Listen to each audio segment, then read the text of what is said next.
What's up guys, in this video I'm going to show you a simple concept of sequencing samples. So if you're a beginner, you want to watch this video. Sometimes when I have a sample and I don't really know what I want to do with it, I'll just try this concept and kind of work my way from there. So the goal right now is to make a 4-bar sequence, right? You can take this concept and kind of scale it onto 8 bars or even bigger. Okay, so I have these chops here.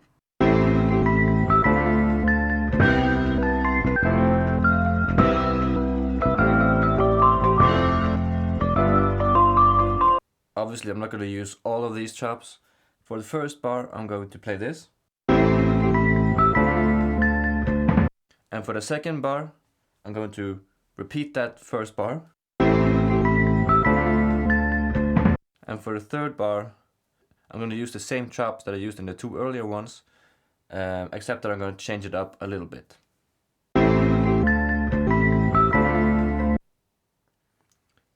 And then in the 4th bar, I kind of want a part of the sample which kind of wraps it up and kind of leads back into the first bar again. So it's a nice wrap up and an ending to the 4 bars. And then I chose to play this. Pretty simple stuff, right? Sounds like this.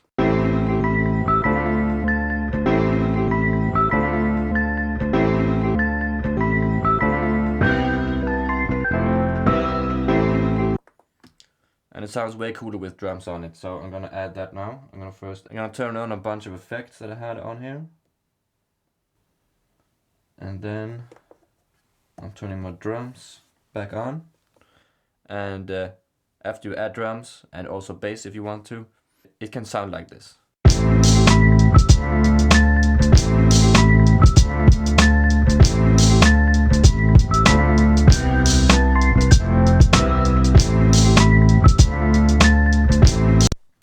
So that's an easy way to sequence your sample across your 4 bars.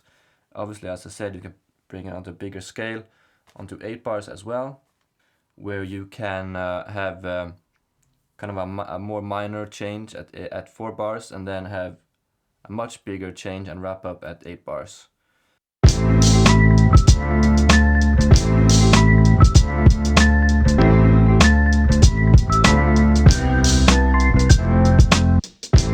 That's it for this video. I hope this helped out at least a few of you. Make sure to hit the like button, subscribe and comment. If you want some free drums or whatever, head over to my website and I'll put a link below. And I'll see you in the next one. Through years of making beats, I have picked up a lot of different production tips and tricks, and in this video I'm going to share a few of those around kick drums. So if you are in the need of inspiration or just want to learn something new, you are in luck, because I have 4 of these tips for you today. In this video I'm going to use the MPC, but you can of course use whatever device or software that you choose to use. I promise I won't judge. Number 1. Marlowe's Ghost Kick. This trick I picked up from an older video on Marlowe Diggs' YouTube channel. You can check out the original video at the link below. For this tip, I have this loop going.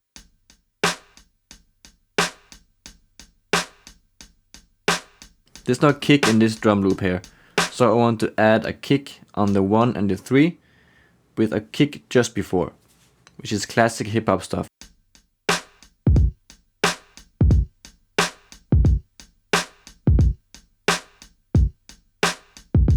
But I want the kicks to support the groove a little better, to make the kick on the beat have a little harder impact. So I have copied the same kick over 2 pads to play them like this.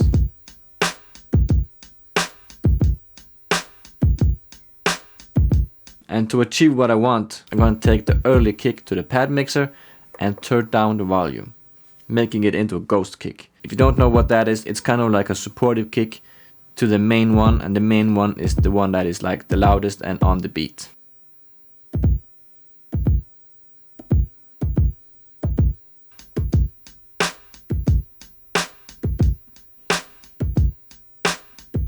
Now that I turned down the volume of the early kick, the main kick is gonna feel harder and it's gonna help the groove. But if you want to take it one step further, as I learned from Marlow Diggs. Tap the ghost kick pad, go into program edit, tap envelope, and then adjust the attack slower.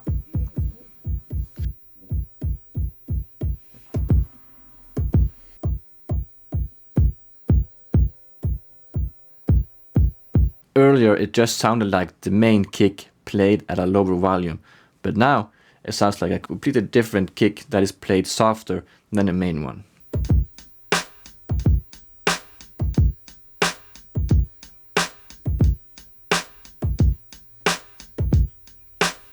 Now it sounds a little bit more realistic. It's a more effective and convincing ghost kick.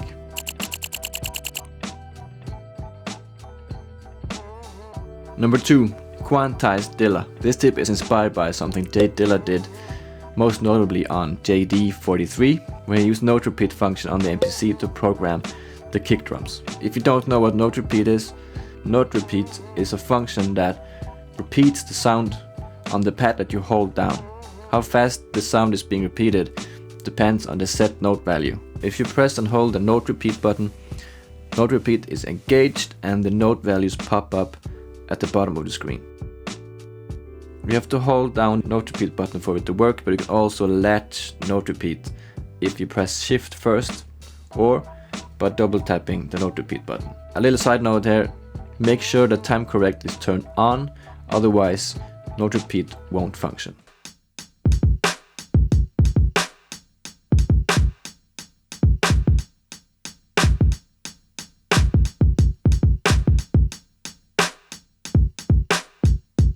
And you can play around with the note values to figure out what fits with your beat. I'm usually at 16th notes.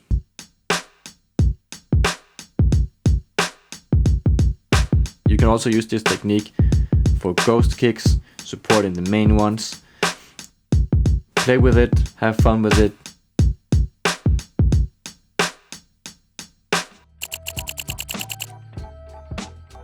Number 3, 16 levels of kicks.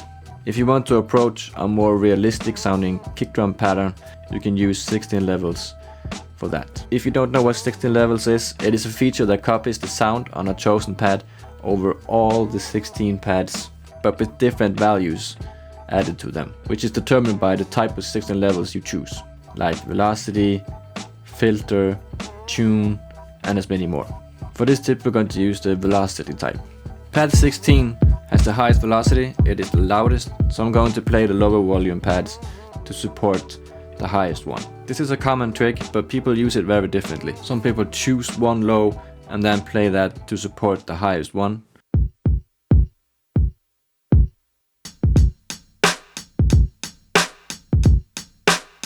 Sometimes that is all you need. What I like to do is to play several different ones. It feels more dynamic and realistic and closer to what a real drummer would play.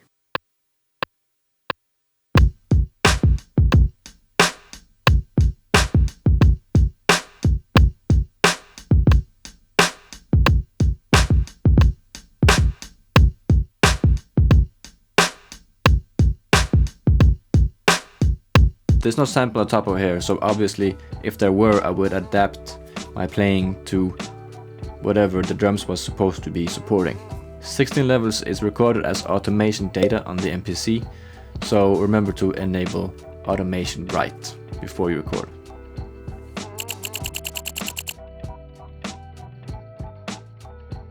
Number 4.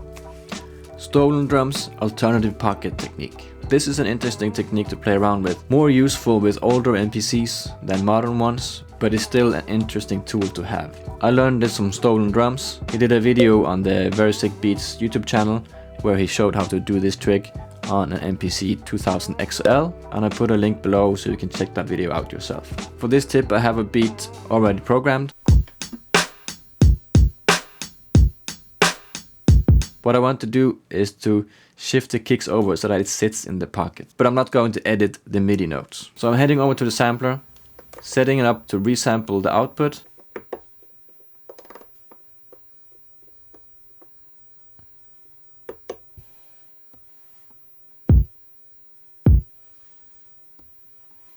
And now that I have resampled the kick, I'm going to add it to the same pad as the kick I had previously. I'm gonna edit it a little bit, but I'm gonna keep the second one because I need a lot of air before the kick comes in.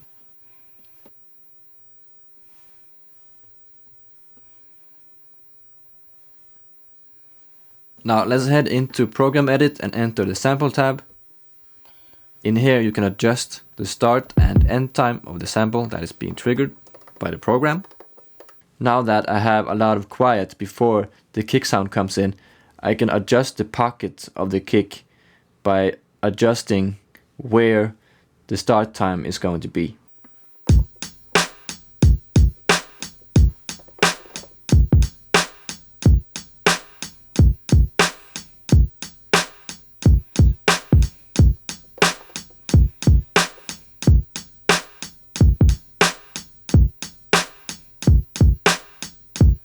By adjusting the sample start time, I can choose how much later the kick is being played. So if I want it to be really late, I would just adjust sample start more this way.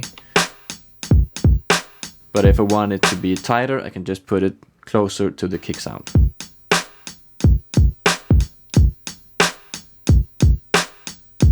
And now I can play back the beat and adjust the sample start to find the pocket that I want. This is an easy and fun technique to mess around with, and I would say go for it, play with it, learn, mess around, try it on different stuff, other sounds, hi-hats, whatever you want. If you have any cool kick drum techniques you want to share, please leave them in the comments.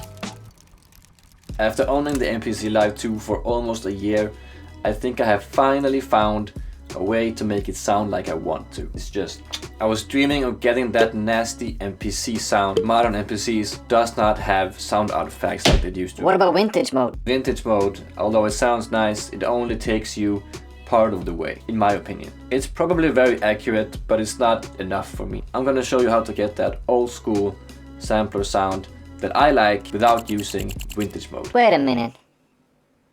Do you even own a vintage MPC? I don't own any vintage MPCs, so I don't have like a first-hand impression on how they sound. This is more how I imagine they sound, more than like a scientific emulation. This is the loop that I made.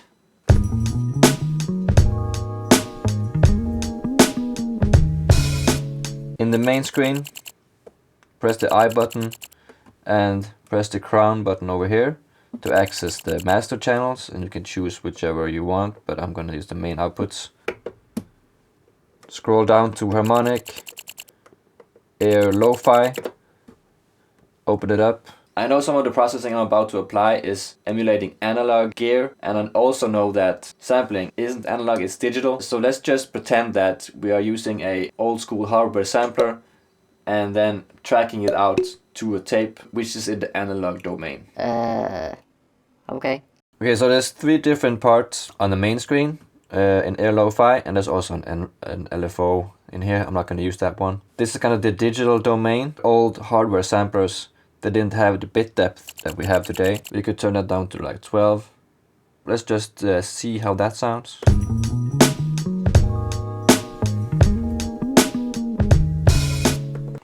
Not super audible, but what I'm gonna do later in the process is gonna emphasize that a little bit more. You can also turn down the sample rate if you want to, but doesn't really sound good unless you want that sound, obviously. But I'm gonna leave it at 50 kilohertz. Let's move on to distortion. This emulates analog soft clipping, I think, and in analog the audio doesn't really clip like it does in the digital realm.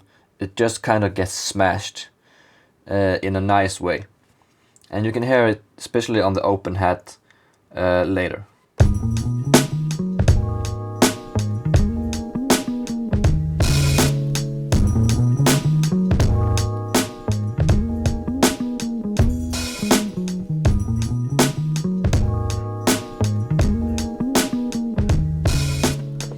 I'm gonna leave it there for now, and then I'm going down to rectify. Rectify works as kind of a wave shaper, which is gonna add aggressive and harsh distortion. So let's turn that up.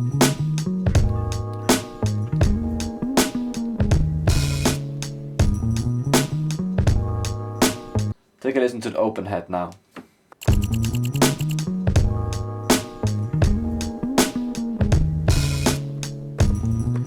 And and let's take a listen to it without the plugin on it.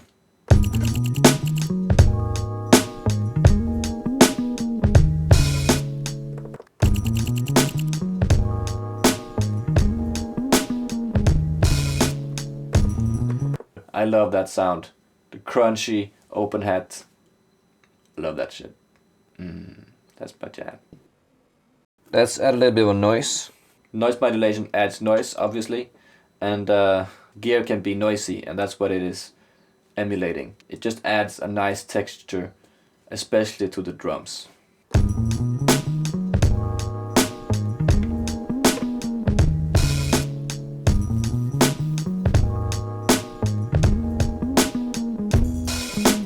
But that's a sound that I really like.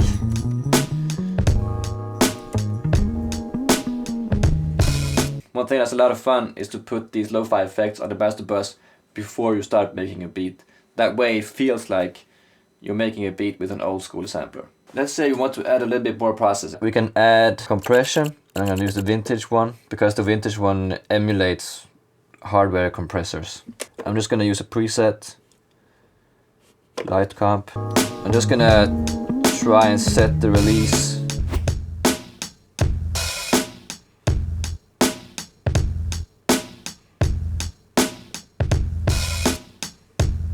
Nice and pumpy right now.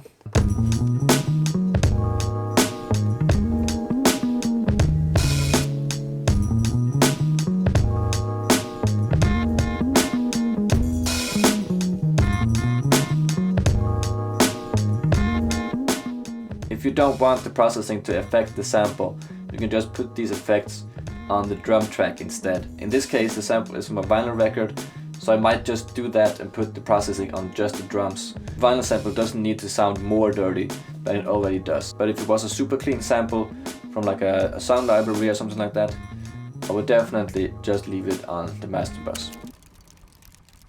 In Dilla Time, there's a story about Jay Dilla teaching this kid about adding low frequency notes to the kick drums on the MPC, and today I'm going to teach you how to do that on the modern MPC. In this video I'm going to show you how to improve your sound design game twice. Two different techniques to layer sounds. What are the pros and cons of each technique? You will only find out if you keep watching this video. Okay, so I'm gonna start out with this kick sound over here. As you can hear, it doesn't really have a lot of low frequency content to it, and I really want a thumping kick, but the mids and the highs sounds okay. How do I fix this? So I'm heading into menu, program edit, hit the sample tab, and here is my sample. And as you can see, there are several layers here I can add on the same pad. 4 layers. Let's tap layer 2 and add a sample that is going to fill in the low end. I'm hit browse. Now that I found a sample, I'm in layer 2, clicking sample, and choosing the one that I found. Now it sounds better. I know that there's a little bit of air in front of this kick, so I'm gonna adjust the sample time so that it syncs up with the other one. And I don't want both of these sounds to be at full power, so I'm gonna hit the sample tab again.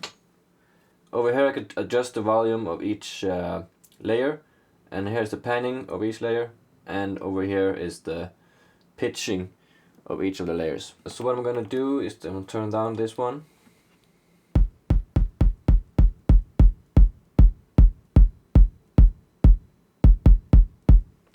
Something like that.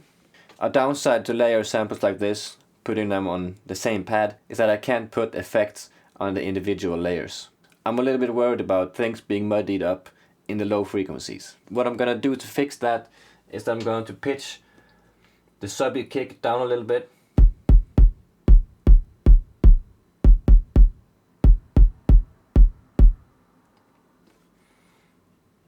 And the mid to high one up a little bit.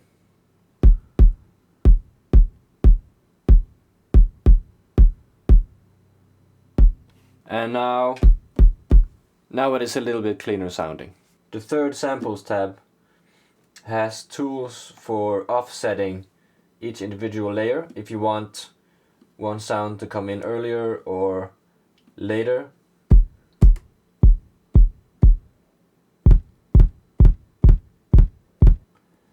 The fourth samples tab has some randomizing features that I have yet to play with. Now that we have a finished sound, you might want to resample that sound and use that instead of having two different files. That way you could save the MPC CPU or just have commitment as a part of your workflow. And to do that, you can press the arrow over here to flatten the pad. This will record all the layers into one layer, and it will also record any effects that you have put on the pad and bake that into one file. So I'm gonna put 1 second audio tail, do it. As you can see, there's a new audio file. The other layer is gone. They are now married into one file. Moving on to the second technique. Now I have both of the same kick sounds that I used before, but I have them on two different pads. I want to trigger both of these sounds at the same time. And to do that, I'm heading over to Program Edit, and I'm gonna go into Global. In the Global tab, there's a section called Simultaneous Play. And here I can choose up to 4 pads that can be played at the same time. So first you have to tap the pad you want to trigger it to be the trigger, and then choose the pad A1, the next one A2. So now pad 1 is triggering both of these. The advantage of layering like this is that I can add effects on individual layers. On the mid to high frequency sample, I'm going to add a high pass filter to remove any of the low frequency content that may get in the way of the other sample. And on the low frequency sample, I'm going to add a low pass filter.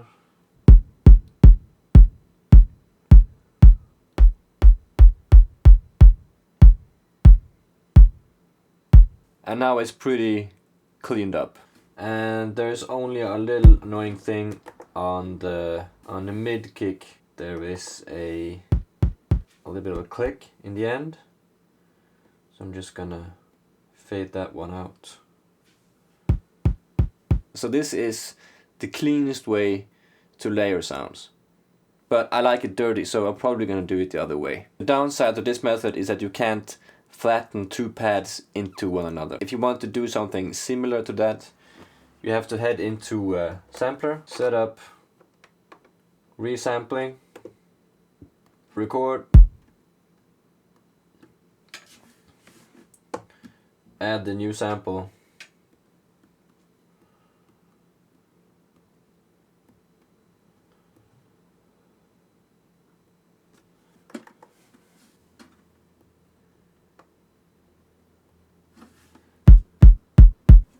put it onto the tab over here.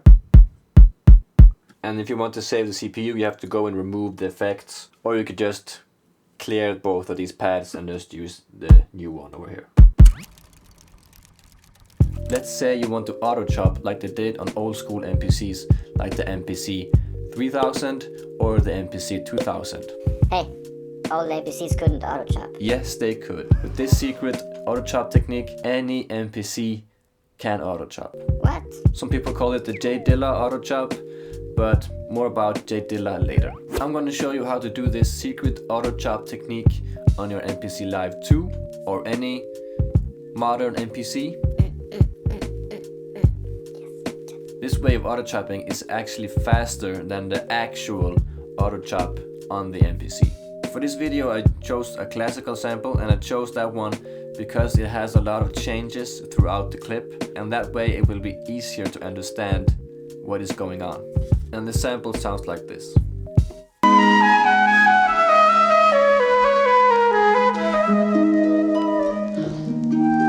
Choose the pad with the sample on it. Head into Program Edit. Under the Master tab, I'm gonna set it to mono under poly. It doesn't really matter, but that's just what I do. And then I'm gonna move to the Modulation tab. The setting we're gonna play with is under velocity sensitivity. First, under amplitude, you're gonna turn it all the way down to 0 with your finger or your Q links if you wanna do that. Then you're gonna go to sample start and then turn it all the way up. If you have full level turned on, turn it off right now. Now if you play the pad, it's gonna start on different places in the sample depending on how hard you tap the pad. So if you tap it hard, it's gonna start from the beginning. If you tap it softer, it's gonna start later in the sample, depending how soft you are tapping it.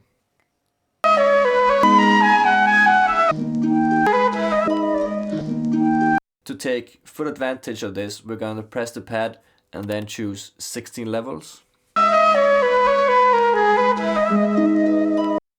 Make sure 16 level setting is set to velocity.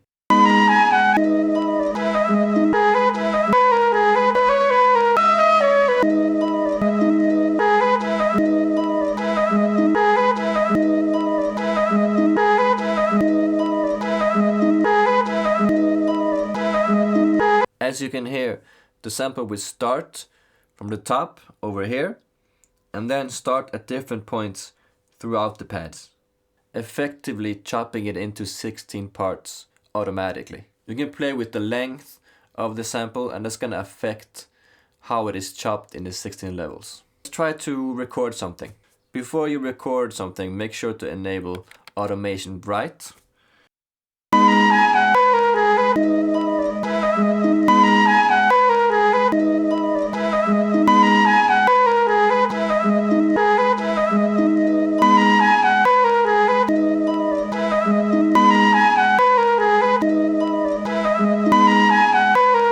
After you record it, you can go into grid mode and change the chops by changing the velocity. So if you're not happy with a chop, you can just adjust the velocity up or down, and it's gonna be tighter or looser, whatever you want.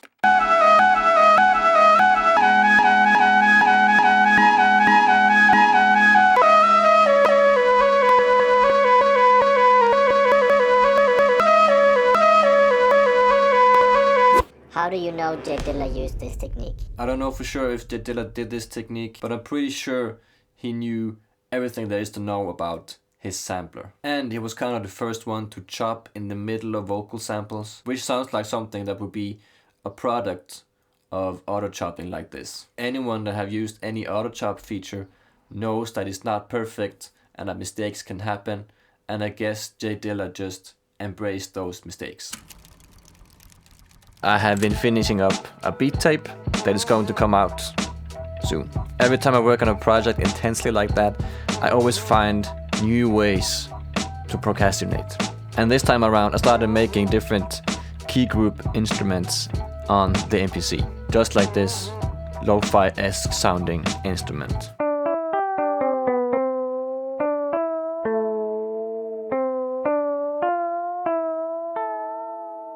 And that's what this video is about.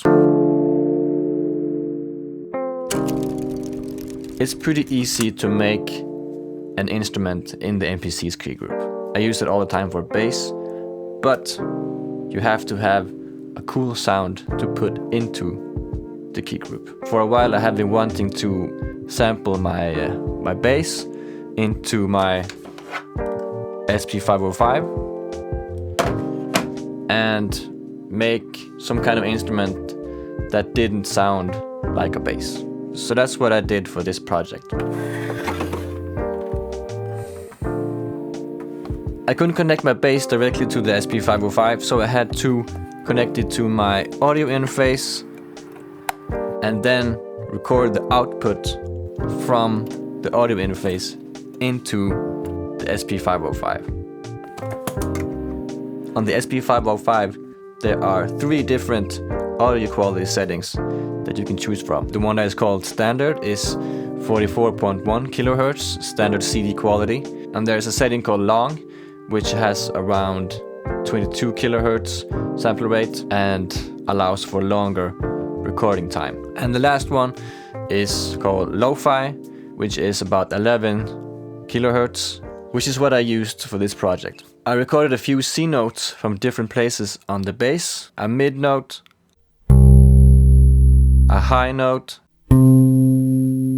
as high as a bass can get, and a low note. And once I had it recorded, I resampled it a few times. I wanted to use some of the nice effects that the SP505 has.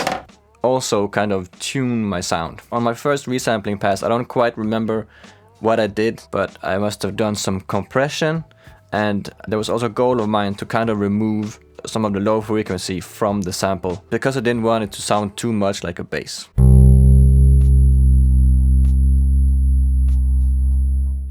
On the second pass, I added tremolo to get that classic lo-fi wobbling sound.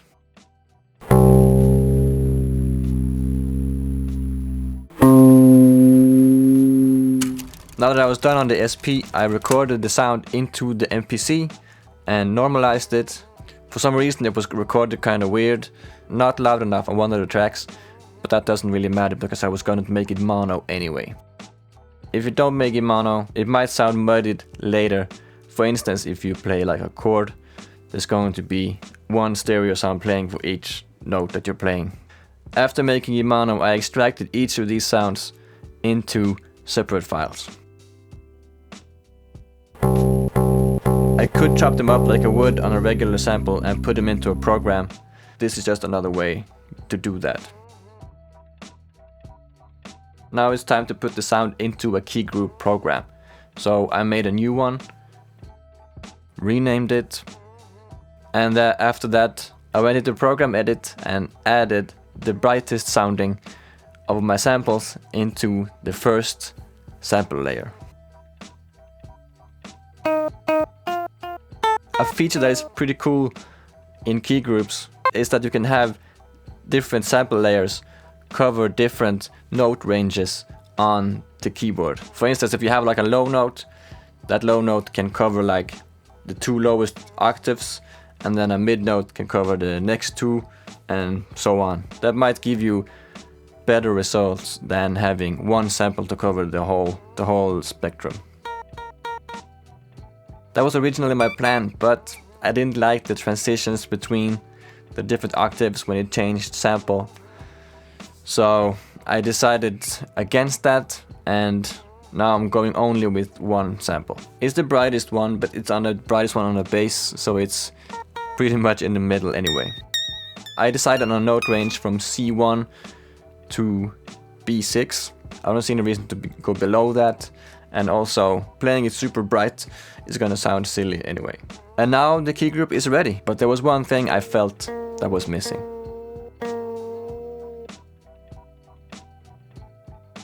I added a low pass filter on it to make it more muffled and lo-fi sounding.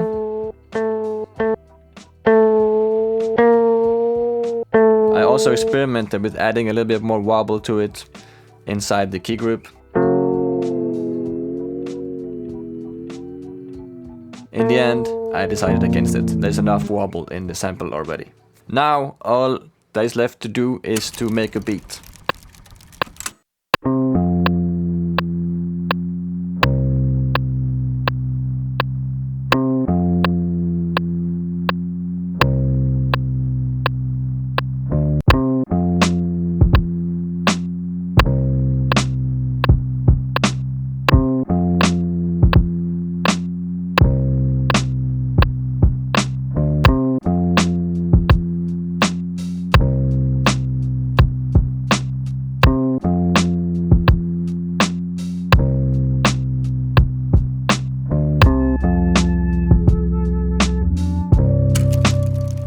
If you're new to this channel, please subscribe.